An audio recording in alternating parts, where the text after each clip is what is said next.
Sortie cinéma du mercredi 25 mars. Est-ce qu'on va avoir de bons films cette semaine? Encore une fois, ça a l'air d'être plutôt pas mal. Ça commence avec le film L'ultime héritier de John Patton Ford. Glenn Powell, avant, je l'aimais bien, mais maintenant, j'ai de moins en moins confiance. Je trouve qu'il choisit mal ses films et tout. Mais là, celui-là, il m'intrigue. Le casting est plutôt pas mal avec Margaret Qualley et Ed Harris. Donc, celui-là, je pense que j'irai le voir, oui. Ensuite, nous avons le film They Will Kill You de Kirill Sokolov. Bon, celui-là, il n'y a pas de débat, j'irai le voir. En plus, il y a ma chouchou Zazie Beetz. Donc, ouais, celui-là, j'irai, ouais. Par contre, si c'est un film d'horreur, aïe! Je pense pas que ce soit un film d'horreur. J'ai pas regardé la bande-annonce.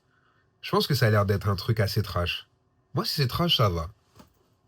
Love on Trial de Koji Fukada.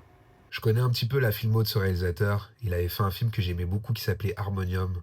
C'était magnifique. Donc celui-là, en plus l'affiche elle est super belle et tout. Celui-là, faudra trouver le temps, mais j'irai le voir. Un jour avec mon père de Akinola Davis. De ce que j'ai pu lire, c'est le plus beau film de la semaine. Donc c'est vraiment le film à ne pas rater. Moi honnêtement, je pense que ça va être celui-là ma priorité. Je pense qu'il va être super émouvant, donc celui-là, ouais. On risque d'avoir un grand moment de cinéma. Julian de Cato Custers. Ça raconte l'histoire d'un couple de lesbiennes qui vont se marier dans un pays où c'est légalement reconnu, le mariage. Celui-là aussi, ça va être hyper profond, ça va être hyper émouvant. C'est super, hein. Il y a totalement ma came de film en ce moment, cette semaine au cinéma.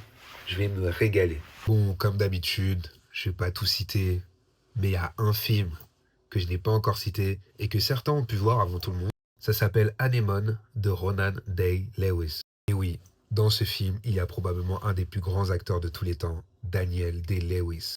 Bizarrement, j'ai pas vu des retours. Je pense que les gens ont décidé de laisser le temps aux gens d'aller tranquillement au cinéma. Tant mieux. Je me ferai moi-même ma propre opinion, mais je pense que là aussi, ça va être un grand moment de cinéma. Quelle semaine! Et toi alors? Tu vas aller voir quel film cette semaine? Ou même combien de films cette semaine?